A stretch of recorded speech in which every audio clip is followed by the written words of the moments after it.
ئێران بازاڕی خۆمانی گران کرد و چرا وڵایەتی شەحنیش لە لای خەڵک خۆشەویست بوونەوە. سڵاوتان لەبێت.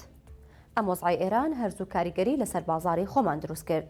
بەشێک لەو پێداویستیانەی لە ئێرانەوە بۆمان دێت لە بازاڕەکاندا گران بوون. پامنێرانی 1964 لە شار و شارۆچکەکانی کوردستان لە بارودۆخی بازاڕیان پرسی. بۆ نمونە تەماتە و خەیار و پیاز و مۆز و پەتاتە لەو بەرهەمانن کە گران بوون.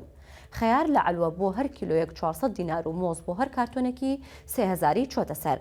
سەرۆر عەلی سەرۆکی سەندیکای علوەی سلێمانی بە 1964 وت هەم سنوور داخراوە و هەم نرخی تمەن دابەزیوە بۆیە گران بوون.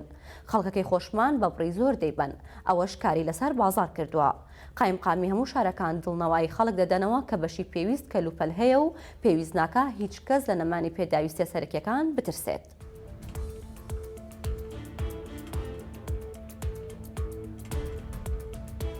کارەبابڕانەکە لە دوێنێەوە بەردەوامە و لە زۆر شوێن چەند سەعاتێکی دوور و درێژ پێکەوە دەبڕێت.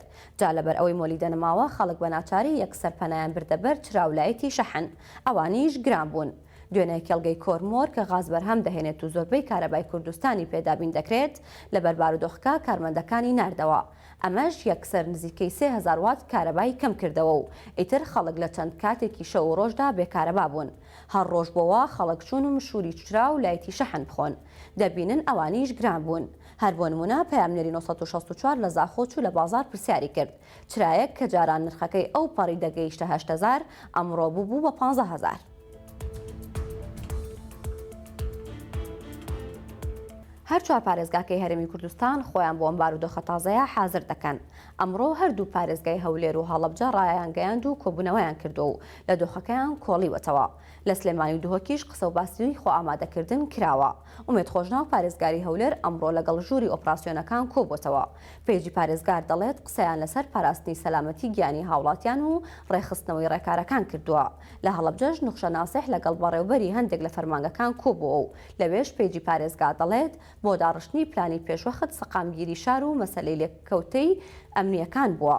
بەڵام هیچ کام لەم دوو پارێزگایە باسی ئەویان نەکردووە ئامادەکاریەکان چین و ئەم چەند ڕۆژە چی دەکرێن.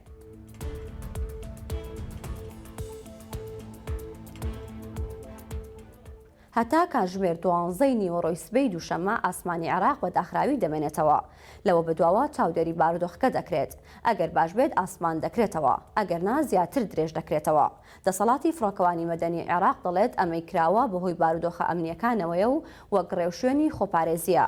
دوێنێ دەموبیانی وەزارەتی گواستنەوەی عێراق بەهۆی شەڕی ئەمریکا و ئیسرائیل لەگەڵ ئێران ئاسمانی وڵاتەکەی داخست. پاریش لە مانگی 6-12 ڕۆژ ئاسمانەکەی داخرابوو. بەست نازانرێت ئەمەیان چەندی پێدەچێت. جگەلەوە هیچ فڕۆکەیەک بە ئاسمانی عێراقدا ناڕوات. هەر 6 فڕۆکەخانەی هەولێر و سلێمانی و کەرکووک و بەغدا و بەسرە و نەجەف نەفرۆکەیان بۆ دێت و نەفرۆکەیان لێوە دەڕوات.